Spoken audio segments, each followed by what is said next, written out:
Selamat malam pemirsa, TVku menghadirkan kembali kabar Jawa Tengah untuk Anda. Program berita ini juga dapat disaksikan melalui live streaming di tvku.tv/live. Bersama saya Mira Azahra, inilah berita utama edisi kali ini. 2.000 lebih pelamar CASN P3K Kota Semarang jalani tes seleksi kompetensi. Gerindra Kota Semarang siap menangkan Prabowo Gibran 1 putaran. Bangun Desa Cerdas, tim PPKO DPM FIK Udinus jalani visitasi. Pemirsa, inilah kabar Jawa Tengah selengkapnya. Sebanyak 2.182 pelamar CASN P3K di Kota Semarang jalani tes seleksi kompetensi. Salah satu lokasi tes adalah di Universitas Dianuswantoro Semarang yang menjadi titik lokasi tes CAT bagi 1.945 pelamar. Para peserta akan menjalani tes untuk mengisi 698 formasi P3K tahun 2023 di Kota Semarang. Pelaksanaan tes seleksi kompetensi calon aparatur sipil negara CASN, pegawai pemerintah dengan perjanjian kerja atau P3K, Kota Semarang tahun 2023 ini digelar selama 3 hari, mulai dari tanggal 21 hingga 23 November tahun ini. Di mana seleksi dimulai pada Selasa siang di Universitas Dianuswantoro Semarang. Selain di Udinus, pelaksanaan tes CAT juga digelar di sejumlah titik lokasi, seperti di Kedubes RI Osaka, Jepang, dan titik lokasi lainnya. Dari total pelamar yang lolos seleksi administrasi, sejumlah 2.182 pelamar. Sebanyak 1.945 pelamar mengikuti tes di Universitas Dianuswantoro Semarang. Menurut Kepala Badan Kepegawaian, Pendidikan dan Pelatihan Kota Semarang, Joko Hartono, yang meninjau langsung pelaksanaan tes di Udinus, semua soal berasal dari BKN, dengan waktu mengerjakan selama 120 menit. Untuk tes seleksi kompetensi P3K ini sendiri, nantinya untuk mengisi 698 formasi. Joko Hartono juga berharap para peserta dapat percaya dengan dirinya sendiri dan tidak tergiur dengan janji-janji seseorang yang tidak bertanggung jawab untuk meloloskan sebagai ASN P3K. Formasinya belum CPNS tapi masih P3K, pegawai pemerintah dengan perjanjian kerja. Formasi yang diberikan oleh pemerintah pusat kepada kami adalah sebanyak 698 orang, terdiri dari tenaga fungsional guru sebanyak 420, kemudian tenaga fungsional tenaga kesehatan sebanyak 247 dan tenaga teknis atau administratif sebanyak 31. Dari jumlah pelamar yang total 2.975 setelah dilakukan seleksi administratif yang tidak memenuhi syarat administratif sebanyak 793, yang memenuhi administratif sebanyak 2.182. Jadi 2.182 ini kita lakukan seleksi tidak hanya di Kota Semarang, namun seleksinya hari ini diserahkan kepada masing-masing personil. Tidak harus datang ke Semarang. Bahkan ada satu peserta yang seleksinya dilakukan di Kedubes Jepang ya, di Osaka. Ada juga di sana satu orang. Para peserta terlihat antusias menjalani tahapan tes ini dengan datang lebih awal dari jadwal yang telah ditentukan. Untuk keamanan dan kelancaran pelaksanaan tes, saat akan memasuki ruangan tes, para peserta harus menjalani sejumlah pemeriksaan dari petugas, seperti pemeriksaan administrasi hingga body checking, untuk memastikan peserta tidak membawa barang-barang yang dilarang untuk dibawa ke dalam ruangan tes. Di antara materi tes sendiri meliputi tes kompetensi teknis, kompetensi manajerial, kompetensi sosial kultural. Dari Udinus, Tutuk Carita melaporkan. Sementara itu, sebanyak 359 pelamar calon aparatur sipil negara CASN pegawai pemerintah dengan perjanjian kerja atau P3K Kota Tegal jalani tes seleksi kompetensi berbasis Computer Assisted Test atau CAT di Universitas Dianuswantoro Semarang. Mereka akan memperebutkan 182 formasi untuk guru dan tenaga kesehatan. Pelaksanaan tes seleksi kompetensi calon aparatur sipil negara (CASN) pegawai pemerintah dengan perjanjian kerja atau P3K Kota Tegal tahun 2023 ini digelar Senin siang di Universitas Dianuswantoro Semarang. Tes diikuti oleh 359 pelamar yang telah lolos pada tahap seleksi administrasi. Para peserta terlihat antusias menjalani tahapan tes ini dengan datang lebih awal dari jadwal yang telah ditentukan. Untuk keamanan dan kelancaran pelaksanaan tes, saat akan memasuki ruangan tes, para peserta harus menjalani sejumlah pemeriksaan dari petugas, seperti pemeriksaan administrasi hingga body checking, untuk memastikan peserta tidak membawa barang-barang yang dilarang untuk dibawa ke dalam ruangan tes. Sekda Kota Tegal, Dr. Agus Dwi Sulistiantono, yang memberikan pengarahan dan memantau secara langsung jalannya tes berharap yang lolos menjadi P3K nantinya tidak hanya sekedar pintar, namun juga mempunyai mental kuat dan bermoral, sehingga akan dapat menjadi pelayan masyarakat secara baik. Selain itu, Sekda juga mengingatkan supaya peserta tes tidak tergiur dengan penipuan-penipuan berkedok bisa meloloskan jadi ASN P3K. Dan pendidikan ini akan menjadi tumpuan supaya kita bisa mencapai apa yang kita harapkan. Oleh karena itu, karena pentingnya dua sektor tersebut, saya berharap saudara-saudara yang nantinya lolos seleksi P3K kali ini tidak hanya pintar di pengetahuannya saja, tapi juga mental dan moralnya. Kita membutuhkan ASN Kota Tegal yang dapat bekerja dengan penuh dedikasi dan dapat dipercaya serta tulus dengan sepenuh hati melayani masyarakat. Karena pada hakikatnya seluruh ASN adalah pelayan bagi masyarakat. Bapak Ibu tamu undangan dan seluruh peserta sekalian, selanjutnya pada kesempatan kali ini saya juga mengingatkan kembali kepada seluruh peserta seleksi untuk tidak tergiur dengan rayuan maupun iming-iming dari pihak manapun yang tidak bertanggung jawab yang dapat meloloskan saudara-saudara sebagai P3K dengan imbalan uang maupun sejenisnya. Formasi yang dibutuhkan CASN P3K di Kota Tegal sendiri mencapai 182 formasi untuk guru dan tenaga kesehatan, di mana guru sejumlah 89 formasi dan tenaga kesehatan sebanyak 93 formasi. Sementara itu, Kepala Kantor Regional 1 BKN Yogyakarta, Paulus Dwi Laksono Haryono memastikan, pada tes CAT ini semuanya berlangsung secara transparan, termasuk hasil scoringnya yang disiarkan live melalui YouTube di channel BKN Kanrek 1 Yogyakarta. Anda tidak perlu stres, tidak perlu cemas, karena yang Anda sudah kerjakan itu tetap tersimpan di sistem kita. Dan waktunya berhenti otomatis, sehingga nanti ketika akan memulai itu dengan waktu yang terusan tadi. Jadi Anda tidak akan kehilangan waktu. Jadi kalau ada masalah, acungkan tangan dan tidak usah stres atau tidak usah khawatir kalau jawabannya hilang atau mungkin waktunya hilang, tidak ada. Sistem CAT sudah dibangun sedemikian rupa sehingga betul-betul bisa cepat, akuntabel dan transparan. Selain Sekda, sejumlah anggota DPRD Kota Tegal juga turut mengawal langsung pelaksanaan tes CASN P3K Kota Tegal di Udinus. Dari Udinus, Tutuk Carita, Andika melaporkan. Pemirsa, kabar Jawa Tengah akan lanjut dengan sejumlah informasi lainnya, di antaranya Gerindra Kota Semarang siap menangkan Prabowo Gibran 1 putaran sesaat lagi.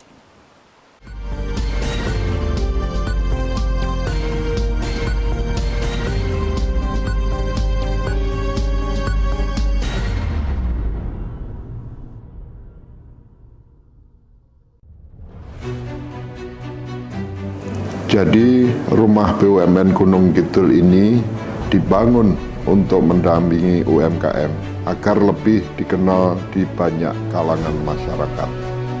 Salah satu dari 4 prioritas program ini adalah ekspor. Kemudian kami dapat tawaran dari PLN untuk mengikuti pameran di Pasar Senggol Turki. Untuk PLN kami menyampaikan yang pertama terima kasih atas kesempatannya selama ini. Jadi selama 2 tahun ini kami diajak untuk ikut pameran G20, kemudian kami diajak untuk kemarin pameran di Turki. Kami berharap rumah BUMN Gunung Kidul binaan PT PLN Persero dapat menjadi wadah bagi UMKM di Yogyakarta dan sekitarnya. Rumah BUMN Gunung Kidul dari Yogyakarta untuk dunia.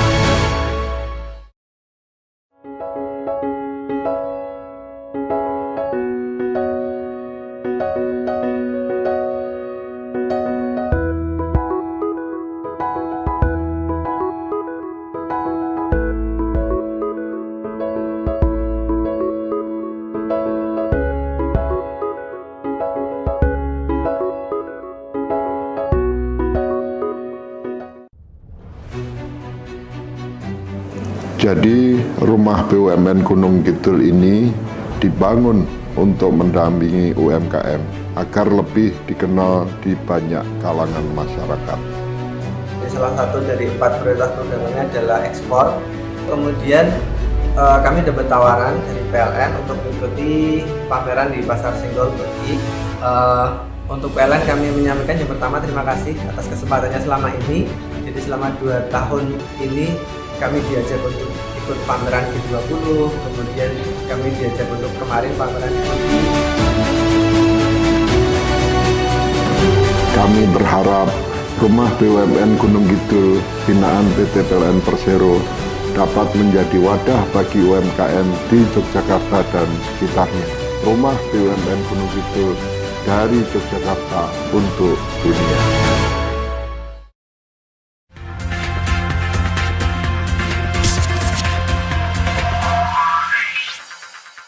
Terima kasih pemirsa Anda masih bersama kami di Kabar Jawa Tengah. Partai Gerindra Kota Semarang gelar konsolidasi kader untuk memenangkan pasangan Capres-Cawapres Prabowo Gibran dan juga calon legislatif. Dalam konsolidasi ini Ketua DPD Partai Gerindra Jawa Tengah optimis Prabowo Gibran menang di Kota Semarang dan legislatif naik 100% atau 12 kursi. Konsolidasi Partai Gerindra Kota Semarang ini digelar Minggu siang di Legasi Convention Semarang. Dalam konsolidasi ini, ribuan kader Partai Gerindra hadir dengan membawa sejumlah poster akan optimisme kemenangan calon presiden dan wakil presiden Prabowo Subianto, Gibran Rakabuming Raka. Selain itu, kader dari 177 ranting dan pengurus kecamatan tersebut mengaku siap memenangkan Partai Gerindra khususnya di Kota Semarang dengan target kursi di DPRD Kota Semarang 2 kali lipat dari tahun ini. Berbagai strategi menurut Ketua DPD Gerindra Jawa Tengah Sudaryono telah disiapkan partainya, termasuk menyiapkan para saksi di tiap TPS. Ya, saya kira gini, untuk instrumen pemenangan Prabowo Gibran ini lumayan di Jawa Tengah. Kenapa? Yang pertama, Partai Gerindra sendiri jauh lebih solid dibandingkan yang lalu-lalu. Pasukan kita lebih solid, lebih semangat, itu satu. Jadi faktor Gerindra itu adalah faktor yang kita bisa gerakkan, karena memang kita semua yang bangun mesinnya, kita bangun, kita konsolidasi, kita pastikan semua kader kita ada di semua TPS siap untuk memenangkan dan mengkampanyekan Pak Prabowo. Itu poin pertama. Yang kedua, Koalisi Indonesia Maju terdiri dari 9 partai. Nah, kita sudah bersepakat bahwa koalisi ini akan dibawa sampai ke ranah TPS, yang artinya apa? Semua caleg akan mengkampanyekan dirinya dan Prabowo Gibran. Maka dibandingkan koalisi yang lain, saya kira Koalisi Indonesia Maju memiliki competitive advantage dengan jumlah partai koalisi yang lebih banyak, artinya caleg yang lebih banyak, jurkamnya lebih banyak. Itu poin kedua. Yang ketiga, faktor Mas Gibran sendiri itu adalah juga bonus karena Mas Gibran berasal dari Jawa Tengah, anaknya Pak Jokowi, dan juga saya kira cukup populer dan juga disukai di Jawa Tengah. Sementara itu, Ketua Badan Pemenangan Pemilu Gerindra Kota Semarang Joko Santoso Optimis partainya di Kota Semarang akan memperoleh 12 kursi di parlemen dan Prabowo Gibran menang 1 putaran. Ya, ini kan sebuah harapan, motivasi untuk kita semua bahwa kita ini tampaknya sudah yakin bahwa besok tahun 2024 kita bisa menang 1 putaran untuk pilpresnya dan untuk partainya kita juga bisa menang di Kota Semarang. Targetnya berapa, Pak? Targetnya kita 100%, jadi dari 6 ke 12 kursi. Selain telah menyiapkan saksi di tiap TPS, Partai Gerindra mengaku akan terus melakukan konsolidasi internal guna menjaring pemilih. Gerindra juga akan menerjunkan tim jaring pemilih di setiap titik dengan pendekatan ke warga secara langsung. Dari Semarang, Tutuk Carita melaporkan. Kami beralih ke informasi lain. PT PLN Persero berkomitmen mendorong peningkatan ekonomi di sektor UMKM. Komitmen tersebut salah satunya lewat promo diskon tambah daya PLN dengan harga yang lebih murah. Hal ini tentunya berpengaruh atas produktivitas pengusaha konveksi yang semakin meningkat.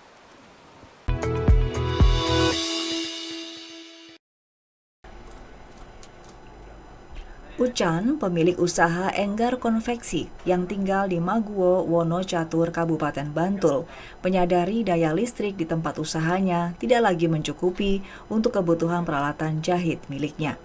Seiring bertambahnya pesanan dan keinginan untuk mengembangkan usahanya, membuat ia harus menambah kapasitas produksi pada usaha konveksinya, dan tentu bertambah pula energi listrik yang ia butuhkan.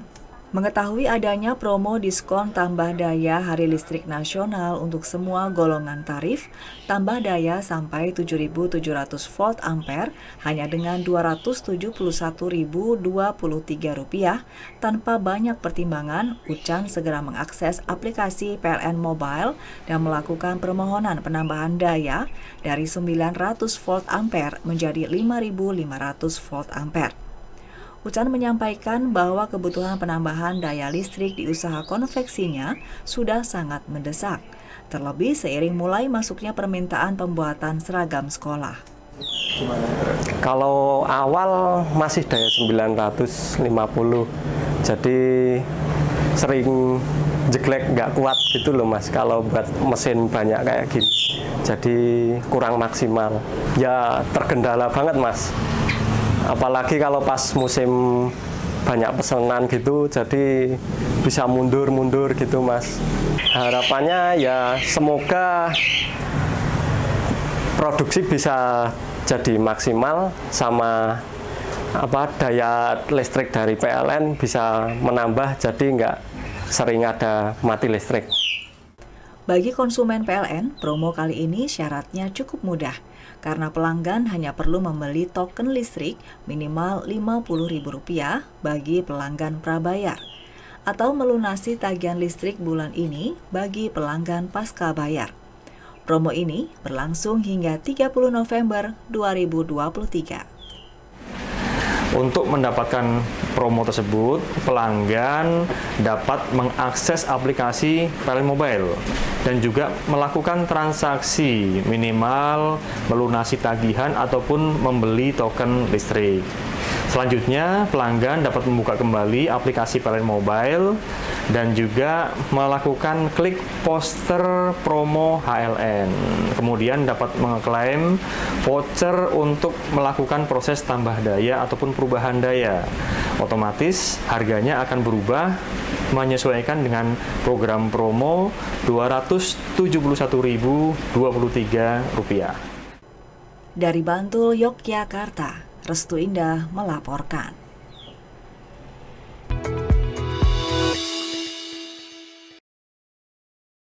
Pemirsa, Kabar Jawa Tengah akan kembali dengan beragam informasi lainnya, di antaranya bangun desa cerdas. Tim PPKO DPM FIK Udinus jalani visitasi. Sesaat lagi.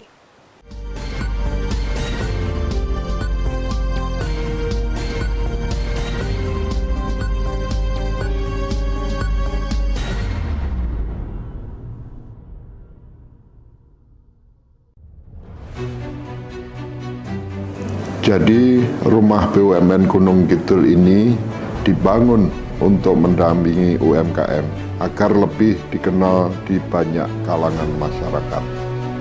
Salah satu dari 4 prioritas programnya adalah ekspor. Kemudian kami dapat tawaran dari PLN untuk mengikuti pameran di Pasar Senggol Turki.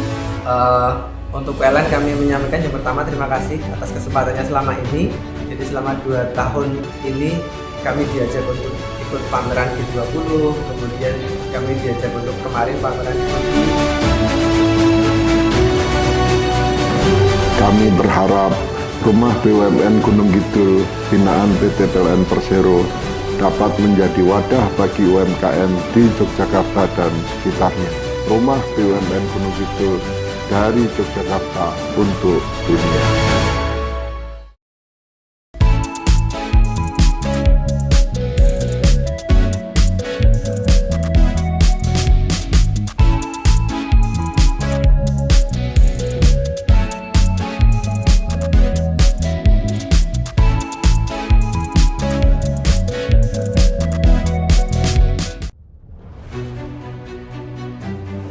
Jadi Rumah BUMN Gunung Kidul ini dibangun untuk mendampingi UMKM agar lebih dikenal di banyak kalangan masyarakat.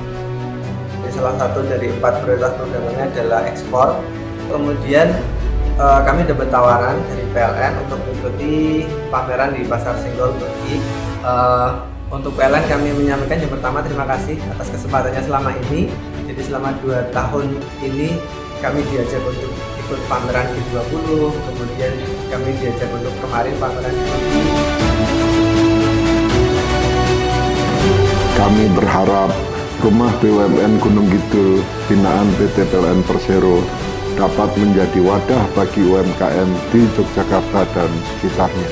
Rumah BUMN Gunung Kidul dari Yogyakarta untuk dunia.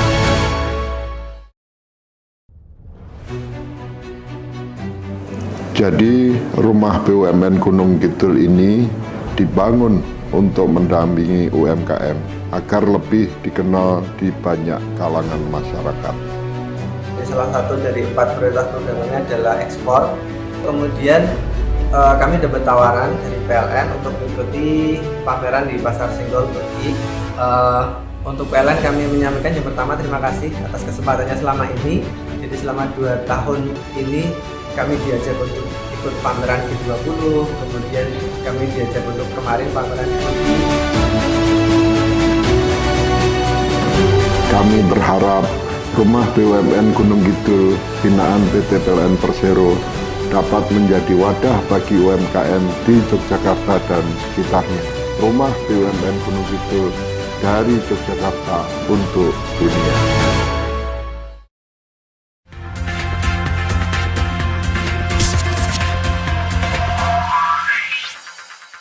Pemirsa, terima kasih Anda masih bersama kami di Kabar Jawa Tengah. Bangun Desa Cerdas Loram Wetan, tim PPKO DPM FIK Udinus jalani visitasi oleh Kemendikbudristek. Melalui programnya, tim PPKO DPM FIK ingin turut meningkatkan kompetensi warga. Tim PPKO DPM FIK Udinus menjalani visitasi oleh tim reviewer PPKO Kemendikbudristek di Desa Loram Wetan, Kabupaten Kudus pada Sabtu siang. Pada kegiatan ini, tim PPKO DPM FIK Udinus didampingi secara langsung oleh Wakil Dekan FIK Ahmad Zainul Fanani, beserta dosen pendamping Filmada Oki Saputra. Pada visitasi ini, reviewer melakukan peninjauan kepada pemerintah dan warga setempat terhadap program yang dijalankan oleh tim PPKO DPM FIK Udinus, di antaranya 6 pojok literasi, yakni pojok literasi lingkungan, grafis, marketing, dan keuangan, informasi, leadership, dan kesehatan. Para reviewer juga turut mencoba aplikasi Mulsa atau multifungsi desa yang dikembangkan oleh tim PPKO DPM FIK Udinus mengenai layanan administrasi bagi masyarakat. Selain itu, para reviewer diajak untuk menyaksikan demplot tanaman toga milik warga yang diinisiasi tim PPKO DPM FIK. Ketua tim PPKO DPM FIK Udinus, Gading Chandra mengatakan, bahwa seluruh program telah terlaksana dengan baik dan diikuti secara antusias oleh para warga.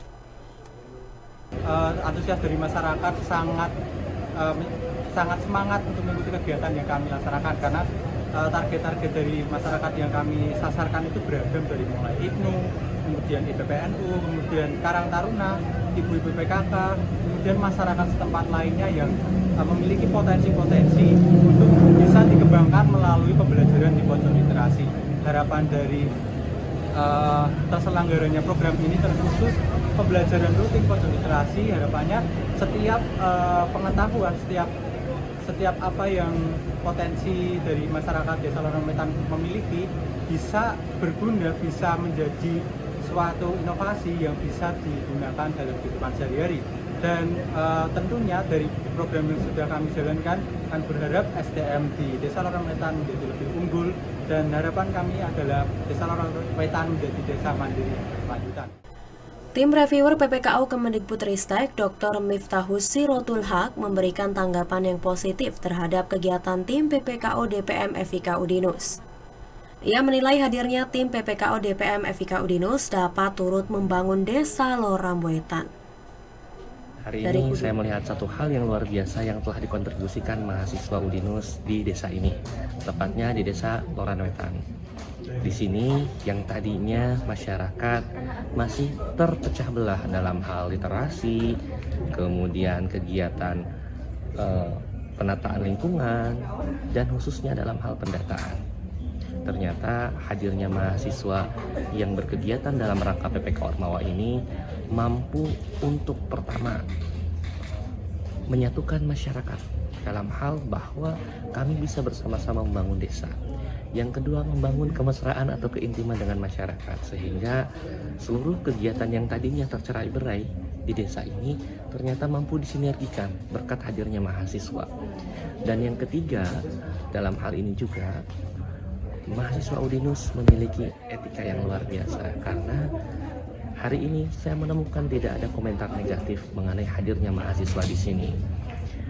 Mudah-mudahan ini menjadi satu awal langkah baru bagaimana mahasiswa mendekat ke masyarakat, dan setelah itu dilanjutkan oleh peran perguruan tinggi bagaimana melanjutkan program ini agar apa yang telah diawali oleh mahasiswa mampu diakhiri dengan luar biasa oleh peran perguruan tinggi. Dari Kudus, Melsa Fiori melaporkan. Peringati Hari Ayah Nasional, ratusan siswa TK dan SD di Kota Semarang ikuti lomba mewarnai gambar yang digelar Sisingamangaraja Guest House Semarang. Dengan didampingi orang tua masing-masing, peserta berusaha membubuhkan pensil warnanya untuk menghasilkan gambar terbaik. Seperti apa? Berikut beritanya sekaligus menutup jumpa kita di Kabar Jawa Tengah. Program berita ini juga dapat disaksikan melalui live streaming di tvku.tv/live. Saya Mira Azahra dan teman-teman yang bertugas mengucapkan terima kasih atas kebersamaan Anda. Selamat malam, stay safe, stay healthy. Sampai jumpa. Hari Ayah Nasional memang telah berlalu, yakni diperingati setiap tanggal 12 November setiap tahunnya. Meski demikian, momentum Hari Ayah diperingati oleh masyarakat, salah satunya Sisingamangaraja Guest House Semarang, yang menggelar lomba mewarnai gambar untuk siswa TK dan SD. Diawali dengan perform tari oleh sejumlah siswa, ratusan peserta pun antusias mengikuti jalannya lomba. Didampingi para orang tua secara teliti dan detail, mereka melakukan coret-coret di kertas bergambar untuk menghasilkan gambar yang menarik dan indah. Tak jarang dari mereka yang harus dibimbing orang tuanya secara tekun. Menurut manajer SGH Semarang Tatang Pratikno, pihaknya sengaja membuat lomba mewarnai untuk menunjukkan kasih sayang terhadap ayah maupun ayah terhadap anak-anaknya. Ini kita mengusung konsep Hari Ayah. Jadi kebetulan kan kebetulan bulan November itu sendiri kan bertepatan dengan Hari Ayah. Itu kegiatannya apa aja nih? Ya, kalau untuk kegiatan yang hari ini lomba mewarnai. Lomba mewarnai itu kita dibagi dua kategori, ada kategori TK dan kategori SD. Ya, besar harapannya sih sebetulnya kembali lagi untuk adik-adik yang ada di sini untuk bisa lebih mengeksplor lagi apa yang bisa menjadi kekuatan mereka gitu untuk mengeksplor aku bisa punya sesuatu yang nanti kedepannya bisa menjadi hobi atau passion mereka. Sementara itu bagi Agus, ayah dari salah satu peserta lomba mewarnai, mengaku terharu dan senang dengan adanya peringatan Hari Ayah ini. Menurutnya peringatan ini menunjukkan diakuinya peran ayah dalam mendidik dan membesarkan anak-anaknya. Ini kan pertama kali ikut Mas, dia juga antusias pengen ayahnya ikut, pengen didampingi ayahnya gitu. Ya seneng Mas, biasanya kan nggak ada dulunya, sekarang ada gitu, berarti memang ayah juga dianggap ada untuk anak-anak gitu. Momentum Hari Ayah sendiri biasanya dimanfaatkan masyarakat untuk menunjukkan simpati dan kasih sayang kepada ayah mereka. Selain itu, momentum Hari Ayah juga menjadi ajang untuk menunjukkan peran ayah di dalam keluarga. Dari Semarang, Tutuk Carita melaporkan.